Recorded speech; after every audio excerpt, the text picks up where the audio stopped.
politics of this country is taking shape very fast. Raila Amolo Odinga today received the Estonia president with the full state protocol. What that means is that Raila Odinga is the president in waiting. But there's still a lot of people around the president who don't want Raila Odinga to succeed President Uhuru Kenyatta. And those individuals are working very hard to portray Raila Odinga as someone who cannot be elected. And just like I keep on saying on this platform, in politics, nothing happens out of mere coincidence. Everything in politics is normally well planned, well scripted, and executed to achieve a specific political objective. For example, earlier today, Raila Amolo Odinga toured the rail development in Nairobi. And then later on, he received the Estonian president. That alone was intended to achieve a political objective.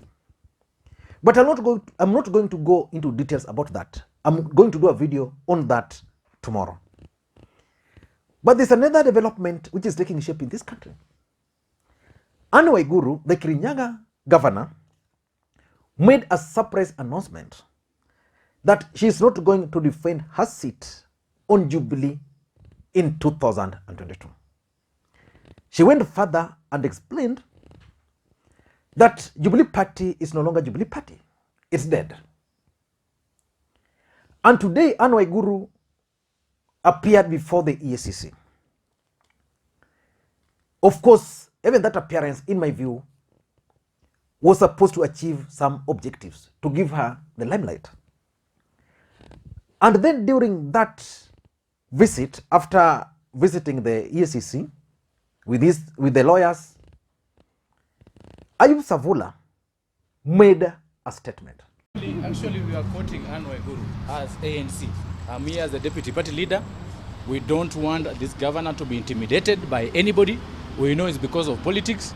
We know in Central it's so difficult to sell a certain political party and a certain individual who is contesting for presidency. As ANC, we're going to stand in solidarity with her, and we are quoting her to be one of our kingpin in Central Kenya. We are quoting her. That's why we are here. You have to quote a girl. Pole, pole, pole, pole, pole, pole, pole, pole. That's why we are standing in solidarity with her as ANC. And then Dennis Onsarigo, who nowadays works for Raila Amolo Odinga, made this interesting observation.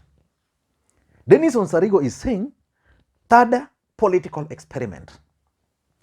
Tell Kalonzo to ask his MPs to call a presser and announce that they won't allow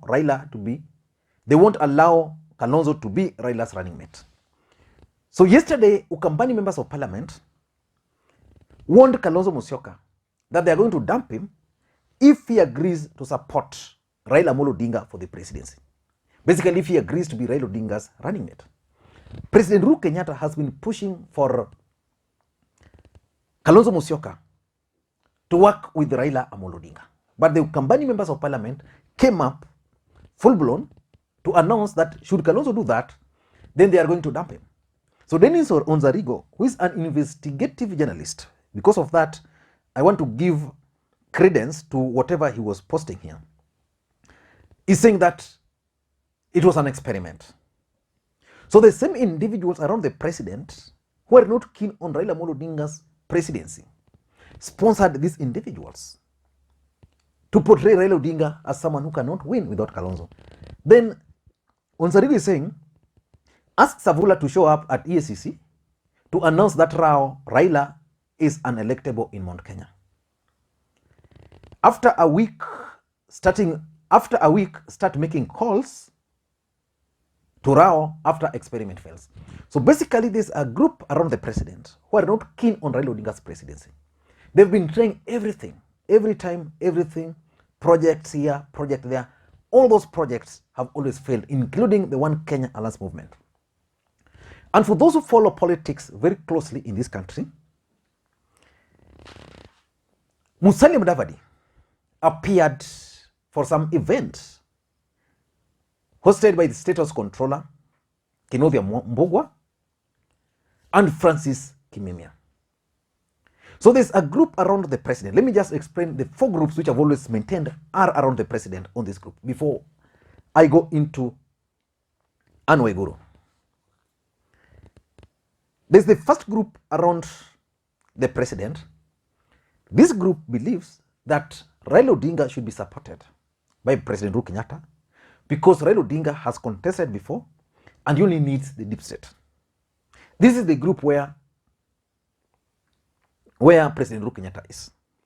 Then there's the second group which believes that both Raila Odinga and President Uhuru Kenyatta should actually retire and support a compromise candidate.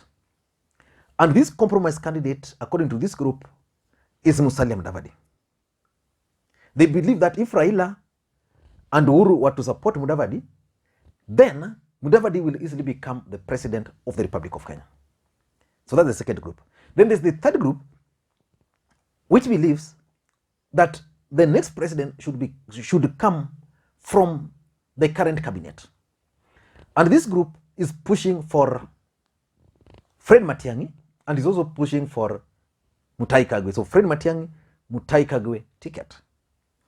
Now, if you follow politics again, you should have realized that Matiang'i, who had been passionate about Raila Odinga's presidency, has slowed down on supporting Raila.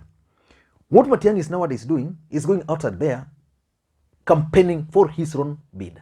So these people are putting pressure on Matiang'i to push on, and they're putting pressure on Mudavadi to push on. And then there's the fourth group, which believe that the president ought to support the DP. But of course, this group has been subdued. So the group which believes that President Uhuru Kenyatta and Raila Odinga should retire are the ones pushing for Musalia Mudavadi. And when they formed the One Kenya Alliance movement, their idea was that Musalia Mudavadi was going to run away with One Kenya Alliance movement. But Musalia Mudavadi has actually failed them in that area. So Musalia Mudavadi and his party then went outside there. And by the way, this group believes that Musalia Mudavadi can easily win the larger Mount Kenya region. That if Raila and Uhuru were to support Mudavadi, then Mudavadi will easily outweigh William Ruto in the larger Mount Kenya region, something which I really don't think so. This group are pushing for Mudavadi to run. And they want Musalia Mudavadi to identify a running mate from the larger Mount Kenya region. The same Savula was over the weekend vocal about Musalia Mudavadi looking for a running mate from the larger Mount Kenya region. So the same group now put pressure on Waiguru to be Musalia Mudavadi's running mate. And that's why Waiguru announced that her new political party will not be Jubilee. She's not going to defend her seat on Jubilee, and again, she's not even decided on which party she's going to run on. But from the presence of Savola and his utterances, it means that's the direction.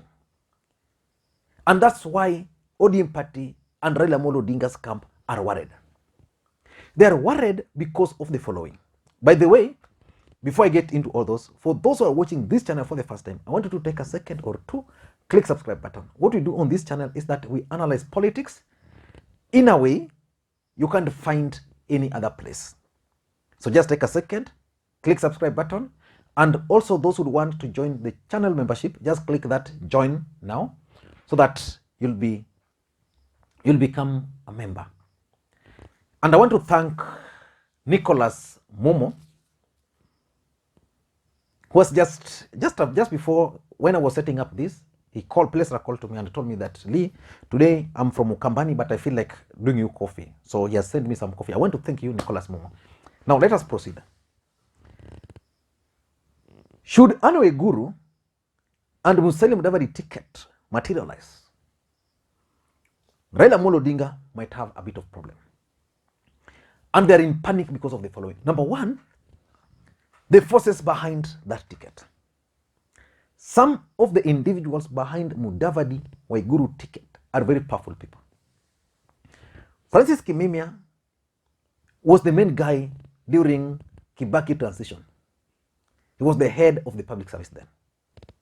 Then from there, you go to Kinudhi Mbugua, who is nowadays the State House controller.